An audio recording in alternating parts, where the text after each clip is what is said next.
Taken TV is making TV watchable again. Join us on the Active Kingdom Entertainment Network. Download Taken TV from your App Store now.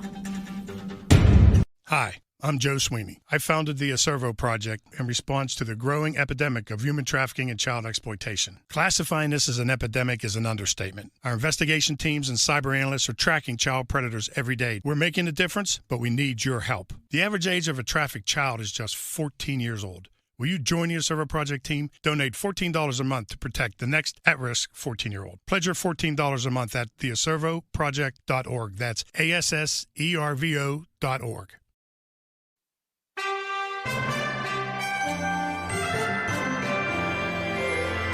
From the heart of our nation's capital, here's Family Research Council President Tony Perkins.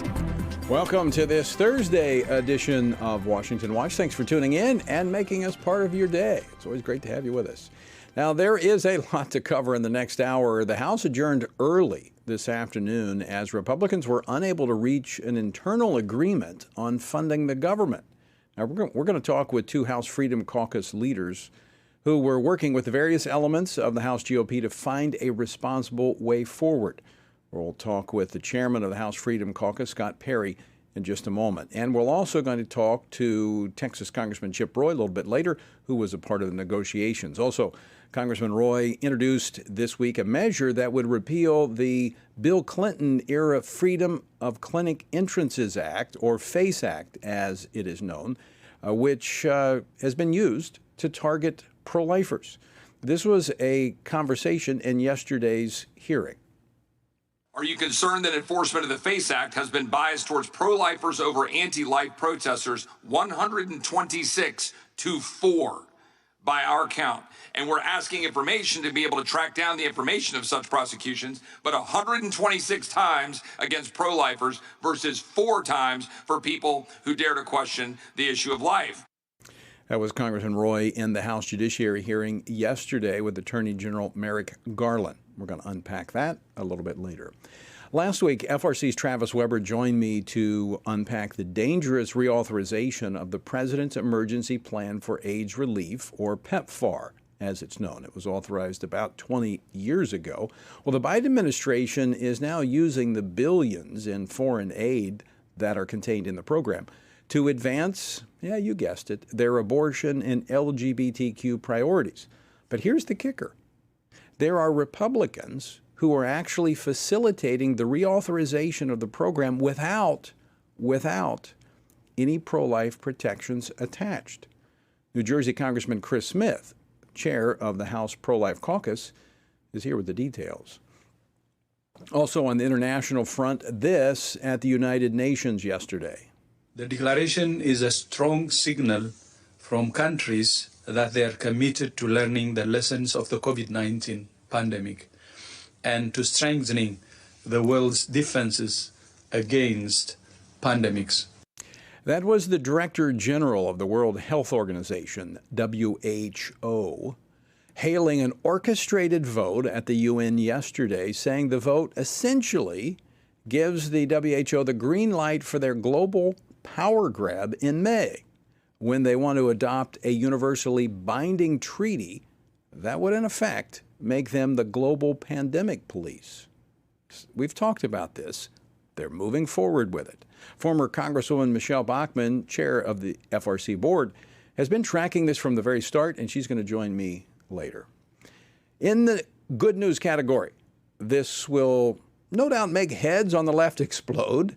The governor of Mississippi, Tate Reeves, issued a proclamation declaring this week as Christian Heritage Week. He joins us later to talk about it. The website, TonyPerkins.com, resources there for you. Be sure and check it out. And here's something else for you. Go ahead and write this down or put it in your phone. The Capitol switchboard number. You're going to need this going forward. Need it today, you're going to need it going forward. 202-224-3121. Remember, I told you, our republic was not made for spectators. It was made for participants. And you need to contact your elected representatives and let them know what you believe, what you think, what you want to see happen. Capitol switchboard number, 202-224-3121. Our word for today comes from Paul's second letter to the Corinthians in chapter 8 as he talks about giving. For I do not mean that others should be eased and you burdened, but by an equality, that now at this time your abundance may supply their lack, that their abundance also may supply your lack, that there may be equality. As it is written, he who had gathered much had nothing left over, and he who gathered little had no lack. So Paul is challenging them to make good on a promise to give money to help the impoverished believers in Jerusalem. Notice the equality of God's kingdom. They were giving to help the saints in Jerusalem out of their abundance, and this not only meant the material needs of those in Jerusalem would be met, it met the Corinthians' need to give. The equality in God's kingdom meets the needs of both the giver and the receiver. The same cannot be said for the so-called equality that governments pursue through government socialism. To find out more about our journey through the Bible, go to frc.org/Bible. As I mentioned, the House adjourned early this afternoon as Republicans could not reach an internal agreement on funding the government. Now, government funding ends on September the 30th. What can we expect in the next 9 days? Will a compromise emerge that resets out-of-control government spending? Joining me now to discuss this, Congressman Scott Perry. He's the chairman of the House Freedom Caucus and was a part of the negotiations. He also serves on 3 House committees, including the House Committee on Oversight and Accountability. He represents the 10th Congressional District of Pennsylvania. Chairman, welcome back to the program. Well, it's great to be with you, Tony. It's a little wild here in Washington, D.C., but we have actually not adjourned. There is a recess at the call of the chair, so anybody can be called back at any moment. And actually, I have some expectation that this evening we will move a rule vote through the Rules Committee to start moving these appropriations bills. There's been a recent breakthrough.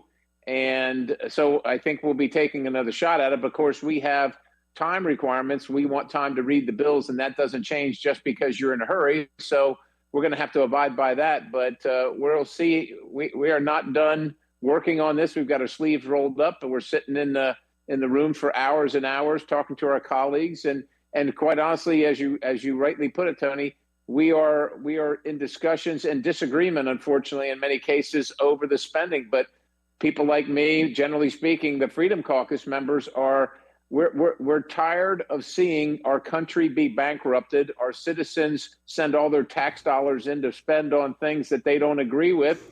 And so we have not agreed to, and so far have not agreed to the higher spending levels that were agreed to by the House and the Senate this spring. And so that's the impasse, but maybe we're going to have a breakthrough here shortly. So one of the big disappointments today after last night's conference meeting was a vote on the DOD authorization bill, the appropriations bill. That failed after there was anticipation that would pass. The rule for that failed on the floor today. Is that what we're anticipating, maybe a breakthrough on that before we get to a CR?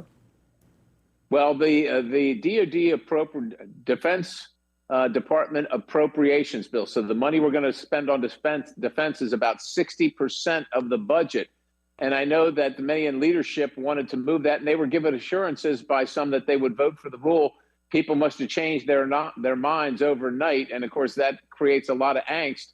But it's being kind of held as a hostage because once you move 65% of the spending, all the rest of them are much easier. And so we're looking for ways to find some cuts. Now, I voted for the rule in good faith that we were going to do what we said we were going to do based on last night's meeting. But there's a couple hundred of us here, and you never know what happens with each and every one. So maybe someone was betrayed, and they felt like it was their only way to register their discord. But we got right back in the room. I just actually left that room, and I think there's a new process agreement in place, generally speaking, and I think they're going to start working. Well, they already have started working on it. We'll see if there's going to be a rule vote tonight or tomorrow.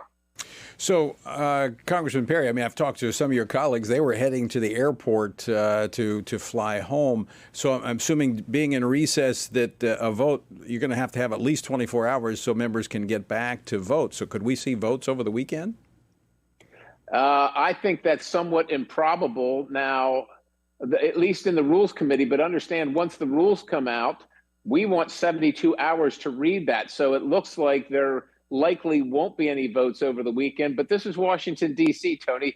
You know, as soon as you think something's going to happen, something else happens around here. So I'm reserving judgment, but I want to let you know I'm right here in Washington, D.C. Like I said, I got my sleeves rolled up, and we're working with our colleagues to try and get something done. We think this is critical, and this is what we were hired to do, and you got to find a way through it. So I know some of my colleagues apparently have left, but they could literally be called back within the hour. And so I don't necessarily think that's prudent, but that's what they're doing. So, Congressman, you talk about your sleeves rolled up. You've had your sleeves rolled up all week. You've been a part of negotiating between the conservatives and the not-so-conservative members of the Republican conference. Right. And it looked like there was a way forward with a top line on a temporary CR leading into appropriations with a top line. Where do we stand with that? Is that going to be the way forward? It does not appear to be the way at this moment. And I just want to clarify, I never really considered it a continuing resolution because it didn't continue anything. It was actually an 8% cut in current spending. So obviously that's not continuing. And on the policy front, we put in there the absolute most righteous border security bill that ever has passed the House of Representatives, which that happened earlier this spring. And we put that on there. So, but apparently some of the members, and I don't fault them, they say, look, you in January and we in January demanded 12 separate appropriations bills, and we shouldn't do anything but 12 appropriations bills. Now, one of the problems with that is it takes some time to do them, and we don't have a lot of time. But these members are saying that is not my problem. We didn't waste the summer. We didn't waste the whole part of the year where we could have been doing them. So we're going to do them now. And I really can't fault them for that, because what often happens is we package everything together. We send it over to the Senate, they put more on it or change it, and then they send this big blob back to us, and you got to vote for things that you hate to get the things that you want.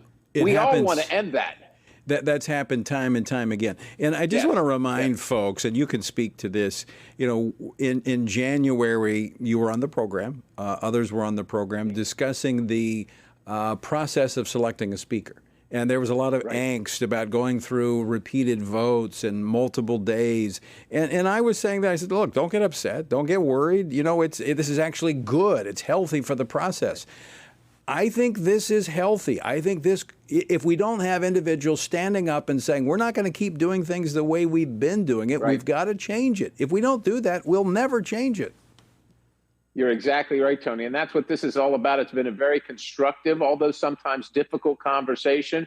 But if we don't change it, we're going to set to do the exact same thing, which has spent our country into bankruptcy. And so we're looking for a way to get through that right now and have our colleagues actually vote on some spending cuts. But I will tell you, Tony, the money that we're spending, we're getting to the point where these decisions are very, very difficult, which we all knew over time we were going to get here. You can't simply keep on spending money that you don't have, and it has gone on for decades around here.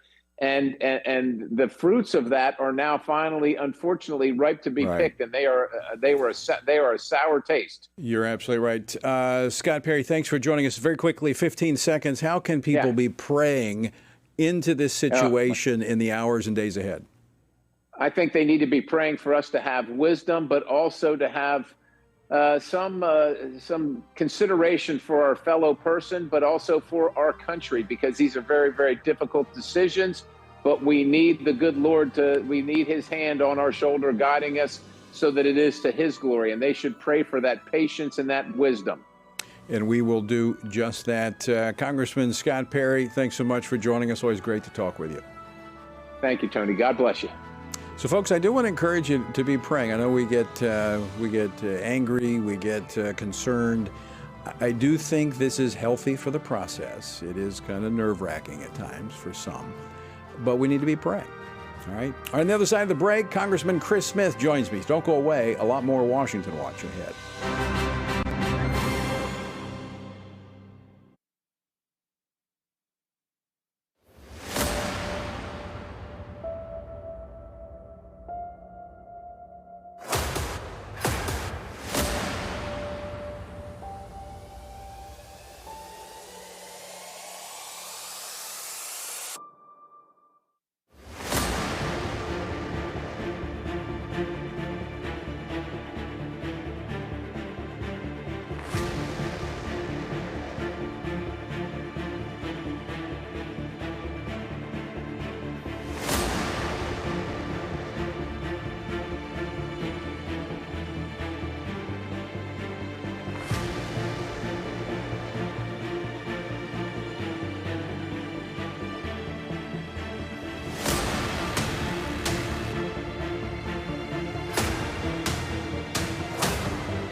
Everything we do begins as an idea. Before there can be acts of courage, there must be the belief that some things are worth sacrificing for. Before there can be marriage, there is the idea that man should not be alone.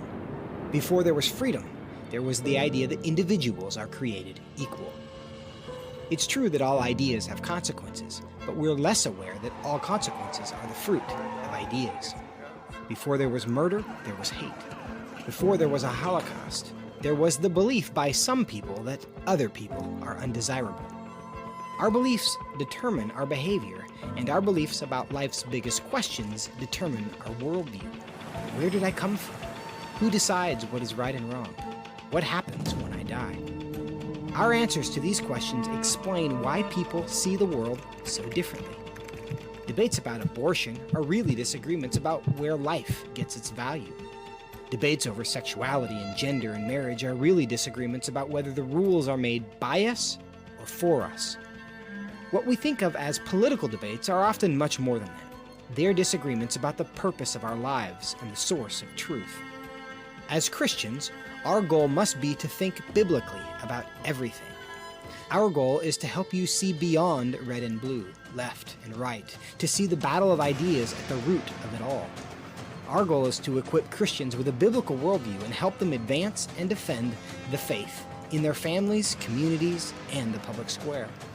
Cultural renewal doesn't begin with campaigns and elections. It begins with individuals turning from lies to truth. But that won't happen if people can't recognize a lie and don't believe truth exists. We want to help you see the spiritual war behind the political war, the truth claims behind the press release, and the forest from the trees.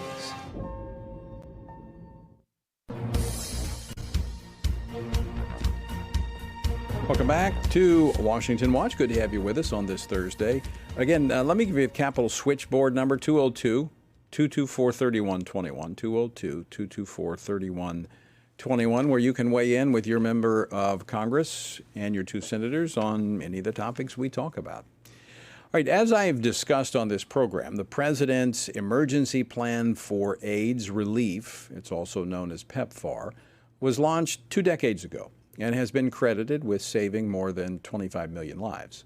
But the Biden administration, the most pro-abortion administration in our nation's history, and that is without hesitation, I can say that. They're using the billions of dollars designated to address HIV/AIDS to also promote abortion internationally. Right? They're still addressing AIDS, but they're giving it to organizations that promote abortion and even agitate for the changing of laws in many of these African countries that are very pro-life.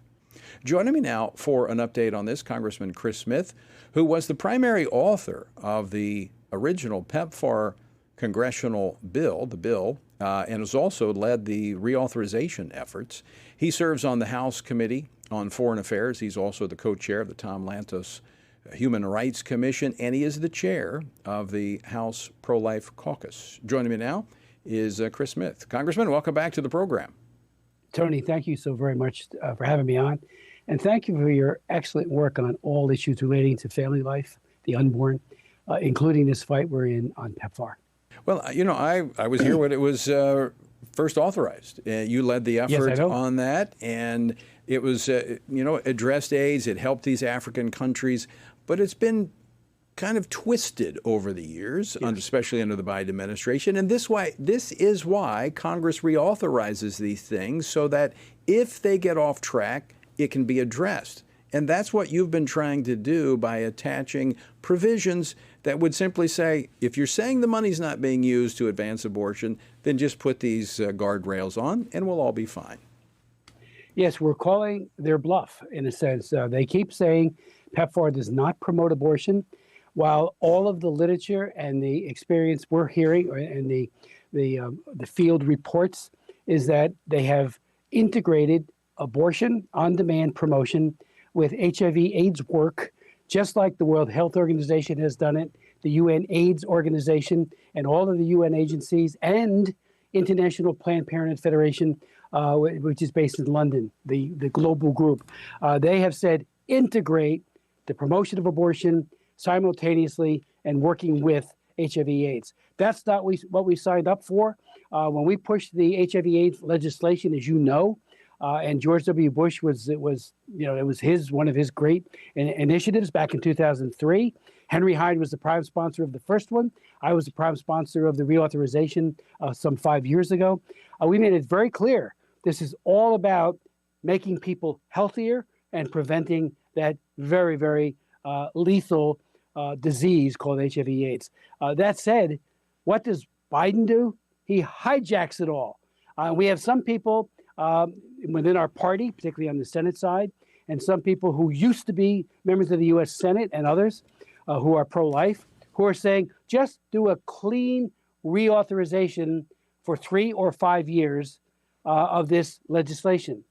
That would, a so-called clean, in other words, no language of significance like the Mexico City policy, means that we're just rubber stamping and just putting our imprimatur on it, or just saying very clearly, we endorse what President Biden has done. It's outrageous what Biden has done.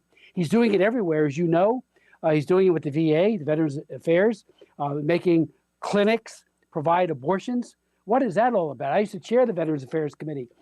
Those clinics and those hospitals are all about life-saving, not life-taking, and now he's done it with this program as well. So this historically has enjoyed broad bipartisan support, and it would if it stayed focused on its stated mission, and that is to deal with HIV/AIDS. So, as you pointed out, this administration is no secret. Almost every aspect of foreign policy has been promoting what I call the unholy trinity, and that is abortion, LGBTQ, and climate. And so they're hijacking these funds, and still they're doing the mission, but it's going to these organizations that often agitate for changing of laws as it pertains to abortion. It funds these pro-abortion organizations in countries like Africa. You've met with many of these foreign leaders. They don't like this cultural imperialism that the U.S. is pushing on them. It's even worse than not liking. They hate it. They do not want abortion on demand in their country. They do not want the entirety of the LGBTQ agenda, which is being foisted upon them by what? The large, very effective, and I say that with regret, large non-governmental organizations that take the taxpayer funds and its grant money, and they promote these anti-life, pro-abortion policies. And, it's across the board. IPPF, Planned Parenthood. I think they have a strategy that takes us to 2020. Great HIV/AIDS work with abortion. Chris, very quickly, give us where this stands right now and what our listeners and viewers can do. WHO is pushing model legislation. Sure. Well, Mario Diaz-Balart, the chairman of the Foreign Ops Appropriations Committee, wrote an excellent bill that continues PEPFAR for 1 year, 2024. But it has the Mexico City policy, which was originally crafted by Ronald Reagan, because we found that the existing Helms Amendment, which is still in existence, was not strong enough. Contact your House member, contact your senators. Senator Lindsey Graham, for example, is now pushing a clean reauthorization of PEPFAR. You know what that means? We endorse everything Biden has done. No, we want to fight this year, and a multi-year, 3 to 5 year authorization will take us into the next administration, which God willing will be a Republican administration. And then when that president goes to put the Mexico City policy, as Trump did, on these programs, any existing contract would be exempt. Right. So if there's a multi-year authorization for all of this, for PEPFAR, we will not be able to reopen those contracts. And if I were Biden, as I'm going out the door, I would just make sure that every one of these contracts are multi-year, right, and we will have a pure victory. It can't be touched. Congressman Chris Smith, always great to talk with you. Thanks so much for joining us, and we're going to ask our listeners and viewers to lean in on this. Tony, thank you. We need, and you've been so effective in promoting and raising the profile of this issue, and I can't be thankful enough. I appreciate it. All right, folks, stick with us. The governor of Mississippi joins us next here on Washington Watch. Don't go away.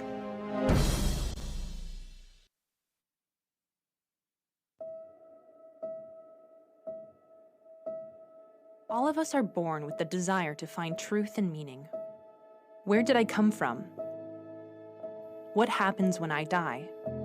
While our answers to these questions may divide us, we are united in our need for the freedom to answer life's biggest questions and make life's biggest decisions for ourselves. That's why religious freedom matters for everyone. Religious freedom matters because the powerful have long wanted to control those who are less powerful. Religious freedom matters because the freedom of those who are different is often threatened by those who believe different is dangerous. Leah Sheribu, a Christian teenager in Nigeria, remains a captive of Boko Haram for her refusal to renounce her Christian faith. Chinese pastor Wang Yi is serving a 9-year sentence for speaking publicly against the Chinese government. In Pakistan, Asif Pervez is on death row for allegedly sending a blasphemous text message. All of this because people in power decided different is dangerous.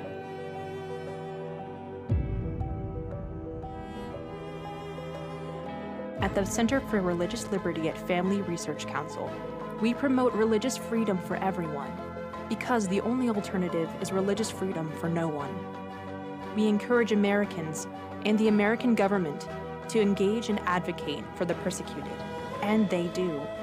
We work every day to bring good news to the afflicted, to proclaim liberty to captives and freedom to prisoners. We do it because that's what Jesus does. We work to give freedom to others because we ourselves have been set free.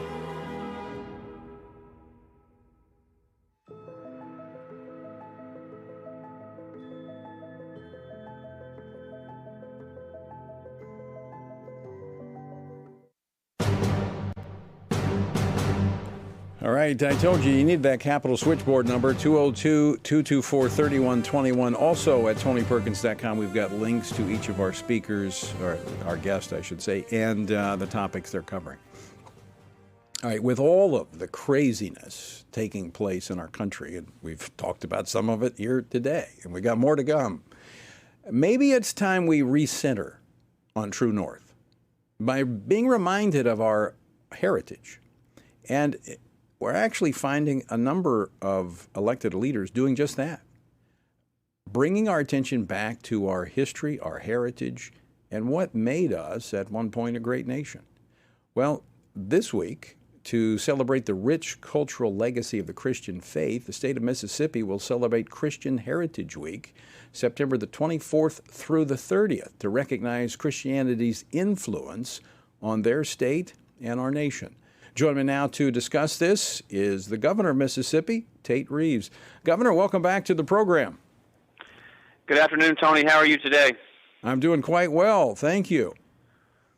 So this will be Mississippi's 29th Christian Heritage Week. Tell us why you believe this is important for the citizens of Mississippi to recognize our Christian heritage.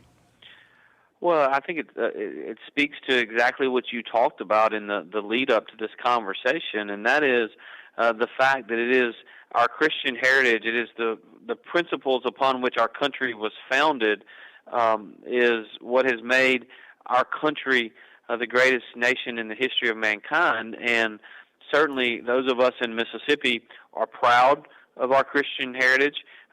We believe in our heart that that is what has made our state the wonderful place it is to invest capital, to create jobs, and to raise a family. It's really those Christian values.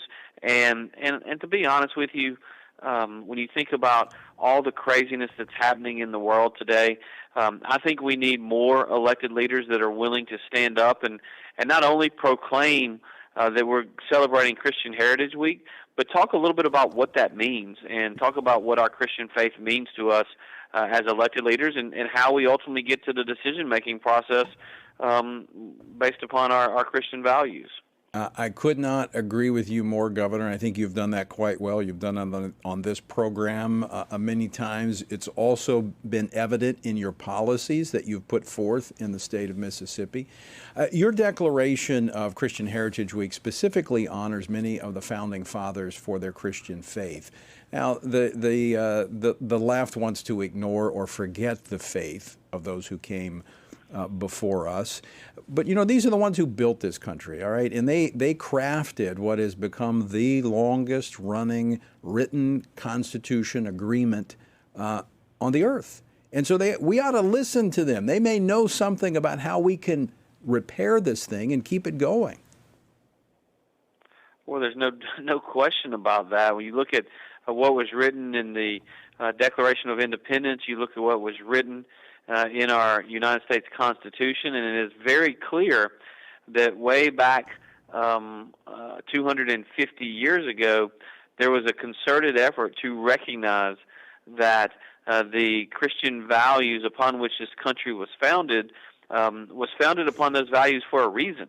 Because if we're going to celebrate Christ and celebrate our faith and import it in the way in which we not only live our lives, but the way in which we govern ourselves, it's critical to a long-standing opportunity for success as a nation. And they believe that. They wrote it in those documents. And there are those on the left now that, as you just mentioned, that not only do they want to forget that it ever happened, they want to pretend like it didn't happen. And that's just and it's not the right direction for the country. It's certainly not what the vast majority of Mississippians believe.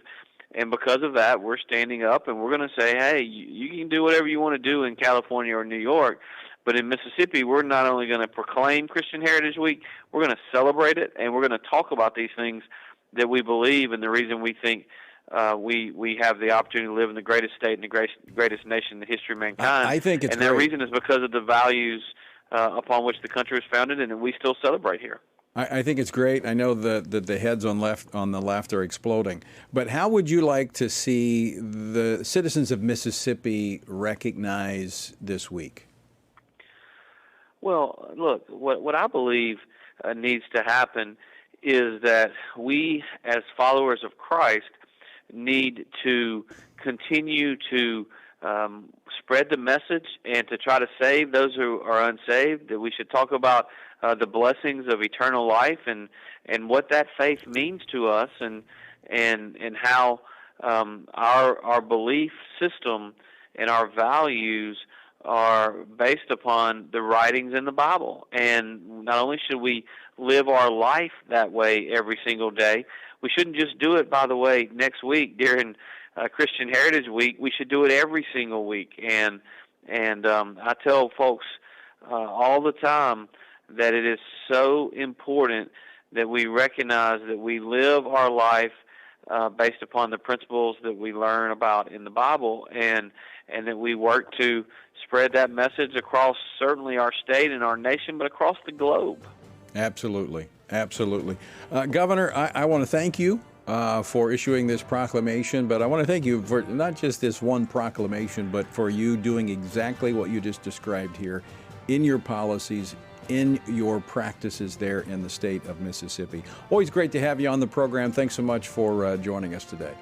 Y'all have a great afternoon and evening, Tony. Always good to be on. It's great to have you as a friend.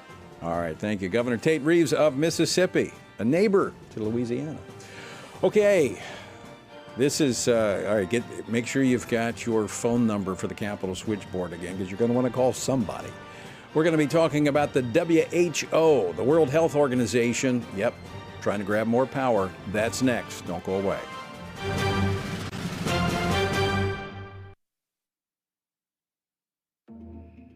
The world is hurting. Streets are filled with crime. Families are broken. Sin is celebrated, and God is mocked. Everywhere we look, the wages of our sin are on full display. As Christians, we know that surrender to God's will is the solution to our biggest problems, but not everyone agrees. Even in church, we hear people say the most important thing is to be tolerant, that we shouldn't impose our morality on other people, and that loving our neighbor means celebrating what they do. But you can't do that. It's not that you don't love your neighbor, you do, but you care about God's opinion more than your neighbor's opinion, and this makes you different. In fact, sometimes it makes you feel alone, like you're the only one.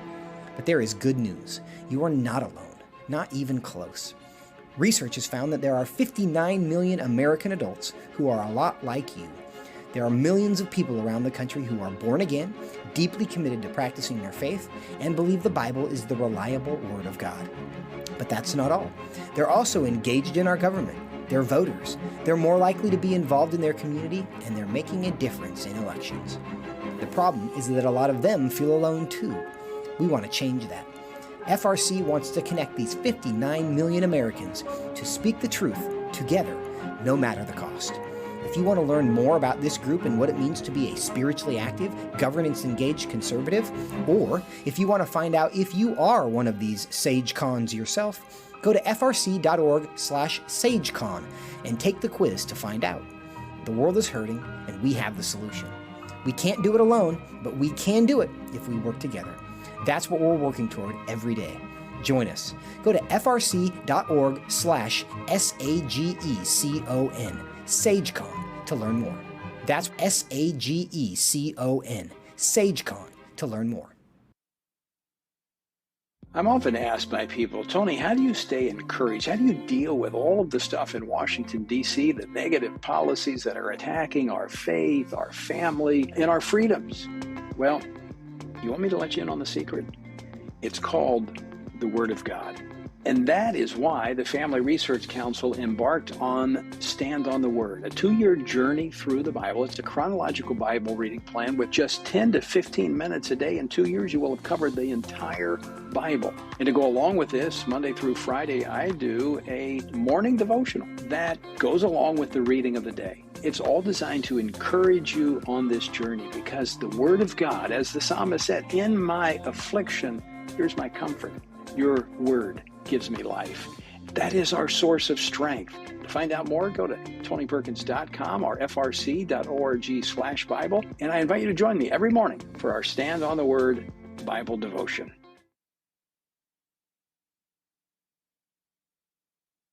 Washington Watch, good to have you with us on this Thursday afternoon. The website, tonyperkins.com, lots of resources there for you. Again, the Capitol Switchboard number 202-224-3121. The United Nations General Assembly gathered this week in New York City, and yesterday's schedule included a Heads of State Summit on pandemic preparedness. That alone should cause alarm bells to go off.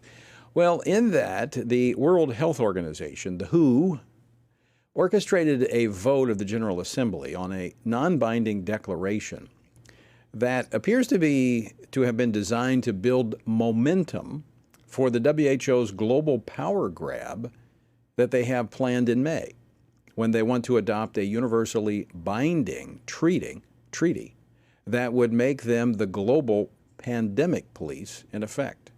Joining me now to discuss this, Michelle Bachmann. She served in Congress for 8 years and is now the Dean of the Robertson School of Government at Regent University. During her time in Congress, she served on the House Permanent Select Committee on Intelligence, and she's been tracking the WHO and this pandemic treaty from the start. Dean Bachmann, welcome back to Washington Watch. Tony, great to be with you today on this important topic.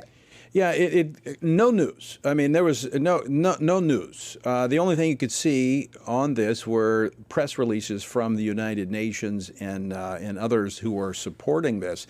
Give us the latest on what took place tomorrow and how this kind of fits into their plan of this for this global power grab. Right. Well, the timetable was set out in May of this year that at this assembly this week, there would be a historic first time ever summit on global pandemic preparedness. And that summit was yesterday. And so the plan, the pre-baked plan, is that a resolution would be passed by all of the 194 member nations. The only thing is the UN encountered a major problem because on Sunday, September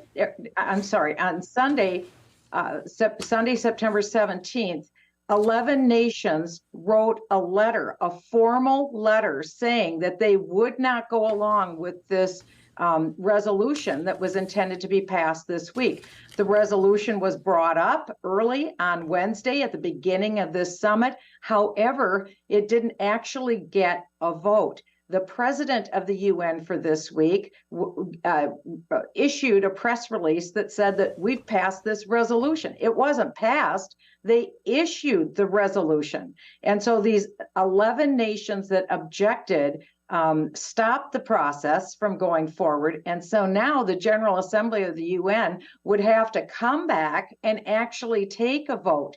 If there are member nations who object, then the resolution can't go forward. This is absolutely historic. International law professor Dr. Francis Boyle said that this was a historic fail for the globalists at the UN yesterday. This is actually a victory for those who've been tracking this issue, but we need to know that the globalists are loaded for bear, and they plan to have the global pandemic treaty and the international health rules changed in less than 1 year, next May in Geneva, Switzerland. So we have to stay on top of this. But yesterday was good news as far as I'm concerned. It's the first time we've seen nations object formally, and they objected in a written letter that was directed to the President of the United Nations. And so that's on paper, it's written, and these resolutions go into force and effect. If no one objects, they go into force and effect. But 11 nations objected. So that was a huge win, and I'm extremely grateful for what happened. But to have greater effect, they're going to have to oppose what takes place in May when they're actually voting on the treaty, will they not? Well, what they did was in writing, and that's very important. These 11 nations signed their nation's name. They're in writing. They objected. They objected in a letter, and that has a high force and effect. But again, we're going to have to see nations object to the final document that will be presented. This was just a resolution, Tony. That's right. What all this was. It was a terrible resolution. It called for handing over national sovereignty of all nations to the United Nations on a plethora of topics. So this is not something we want to do. But this was just meant to be a PR win. And the UN didn't get the PR win. They've made this process very complicated in terms of the multiple, meetings and pronouncements, and it's very difficult for people to track because there's really two things moving here at one time. But as you said, this was more of I think orchestrating a PR event that went bad for them yesterday. Yeah, it went badly. They were caught with egg on their faces because they tried to pretend that all nations went on along with this resolution when in fact they didn't. What they did is they drew out the dissenters. That had never happened before. When I was in Geneva, Switzerland in May at the Global World Health Assembly, no nation registered their dissent formally. They didn't register dissent on Twitter, anywhere. So it appeared that all nations were going along with this. That's exactly what the UN wanted. They wanted to present a unified face yesterday. They didn't get it. They got a smackdown when they got this letter on Sunday, September 17th, saying, we, the 11 aforementioned countries below, do not agree to this. We don't like the way you're negotiating this thing. And they laid out 4 criteria that they objected to. So at this point, the UN has a problem in their hands because they have dissenters in the ranks. This is good. Now I invite more nations to wake up. I invite our congressmen, our United States senators to wake up. We now have paper, we have words on paper that tell us what the Biden administration is pushing. And they're pushing nothing less than transferring national decision-making authority, national sovereignty over healthcare decisions and more away from the United States, away from the Congress, quite frankly, away from President Biden, quite frankly, and handing it over to the United Nations. It doesn't get bigger than this. So people need to call their representatives. They need to call their United States senators and say, wake up, look at what's happening at the United Nations. We don't want what President Biden is pushing. We don't want to give up national sovereignty over declaring a national emergency over pandemics to the UN. That'd be the worst thing that we could possibly do. So people need to act now. This is really unprecedented in even the United Nations. They've never, they've basically been an advisory body that has, gotten in the way. But this would literally give them the power to declare a global emergency based upon a pandemic. And what they've done along the way, and you've been tracking this, is they've rolled everything into it. They added reproductive health care, climate, any number of things could trigger what they call a global crisis, giving them the power to tell member states what to do. Well, you're right, Tony, because it's a bait and switch like the UN usually does. But what they're saying is, oh, this is all about giving us power to have power over the pandemics. Well, that would be bad enough because the WHO was wrong at every turn on the last pandemic. Why would we give them more power? But it's worse than that. It's exactly what you said. It would include if they don't like the way a country is dealing with LGBT issues or abortion or poverty or climate change, they could weigh in. But it's even worse than that. They included more population control, what they call One Health. If they think that maybe a snail darter isn't being treated right, then they could declare power over that nation. In other words, Tony, this document is trying to pretend that it's dealing with the pandemics. It's actually a subterfuge for global government. So people have got to wake up. Congress has got to wake up. This will create, for the first time in history, global government, real power at the UN. And we've got to oppose it. And we've got to oppose it quickly. We can't wait till May. We've got to oppose it now. This is like right out of Revelation. Yes, that's right. It is. God has told us what was coming. We are living in the last days, and we have an opportunity to oppose this. So we've got to melt the phone lines in Washington, D.C. now. Yeah. All right. We're on it. Michelle Bachmann, always great to see you. Thanks for joining us. Thank you, Tony. Bye-bye. All right. Great lady. Look, it's got to be stopped. This is global governance. I mean, I've read through it, and I've watched the process. And I know that there's all these things swirling out there, and it's hard to know what to believe. But the media is not tracking it. The Biden administration is silent about it. Look at what they're saying. Look at what the people themselves are saying. This is about grabbing power, global governance. 202-224-3121. Stop the WHO. All right, we're going to stay on this. We are going to stay on this. All right.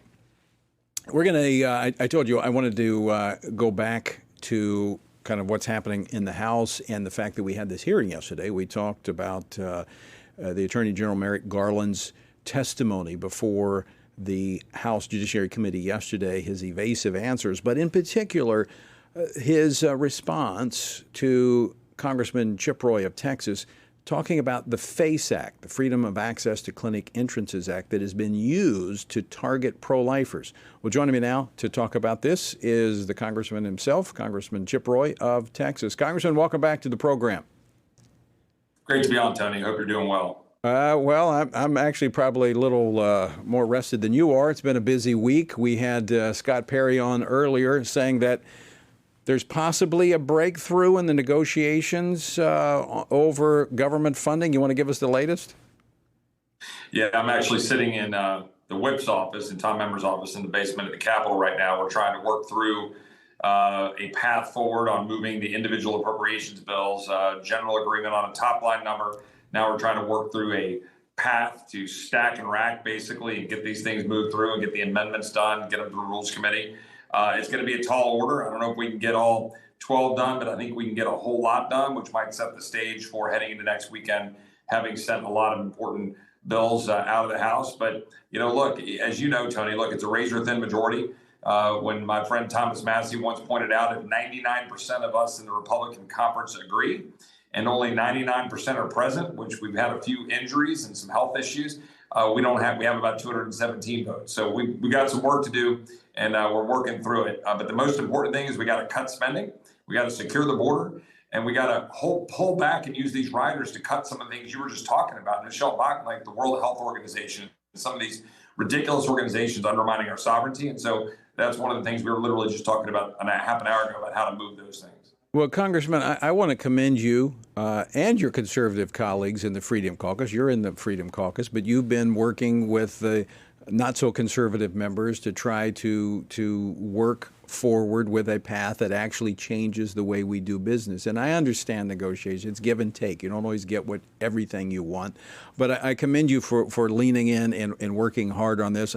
I was telling our viewers and listeners earlier, look, back in January when we were all this consternation over the speaker's race, it's a good process. It got us to a better place. This is going to get us to a better place as well. No, I think you're right, Tony. I mean, look, this is part of the making sausage, as they say. And I wish we had been doing this more in July. I don't think we should have broken in August. I think this should, we should be farther down the line. But, you guys remember doing papers in high school or college, or sometimes sometimes your best work is done at the 11th hour because the pressure's on and you got to focus. So we're doing everything we can. I don't believe we should be leaving town. Right now, we're in recess. We have not adjourned. Some of us said we would object and we should not adjourn. We might adjourn for the night, but we're not adjourning into the weekend yet. So many of us are here. The Rules Committee will probably meet tomorrow. We'll try to move some stuff forward, but we're still working on it. All right. So quickly, before we run out of time, the FACE Act, you have introduced legislation to repeal this. It was dormant for, almost very rarely used until the Biden administration. It has been a weapon to go after pro-lifers. Yeah, no question. In fact, yesterday, as you noted in the Judiciary Committee hearing in which Merrick Garland appeared, besides avoiding all the questions on Weiss and what's going on with Hunter Biden, he refused to talk to me and answer the questions any meaningful way about Scott Smith, the father in Loudoun County, and the abuses he was experiencing, being labeled a domestic terrorist. And he refused to say that they would rescind their memo. But importantly, on your point, the FACE Act, Mark Houck, right, in Philadelphia, one example of many where he was being targeted. The local authorities declined to pursue because they realized it was such a weak argument or case and he hadn't done anything wrong. And then the feds come in and then they indict him, and the jury acquits him after 2 hours. And I pressed the Attorney General, what are you doing? And by the way, of all of the prosecutions under the FACE Act, 126 were against lifers. Four were against people that were contrary to life or pro-choice or whatever you want to say. So it's clear the bias. I think we ought to repeal it. I want to make sure that some of the protections in there for churches, that we make sure there's statutory angles that we can go, but we need to repeal it and then stop giving authority to the Department of Justice to be able to go after people like Mark Houck, or even there's a very liberal group, a progressive pro-life group, and they've been prosecuted and sentenced, and they're facing sentencing to be in jail because of some of the things that they've been a part of, and they have an FBI infiltrate them. This is wrong. This is not what we should have the federal government doing. Well, and I appreciate you taking the lead on addressing this issue, because we've seen all of these pro-life centers and churches attacked. Nothing happening to them, but pro-lifers, they've got a target on them. Congressman Chip Roy, always great to see you. Good luck. Keep up the good work. Thanks, Tony. God bless. All right, Congressman Chip Roy of Texas. All right, we'll continue to track the funding. By the way, here's an action item for you on the WHO. I do have a petition calling on Congress to defund them. Simply text WHO to 67742. That's 67742, and you can sign that petition. We're going to stay on this. Thanks so much for being with us on this Thursday. And until next time, I leave you with the encouraging words of the Apostle Paul, found in Ephesians 6, where he says, when you've done everything you can do, when you've prayed, when you've prepared, and when you have taken your stand, by all means, keep standing.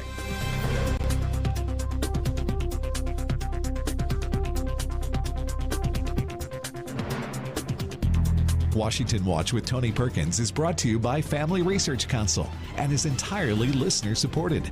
Portions of the show discussing candidates are brought to you by Family Research Council Action.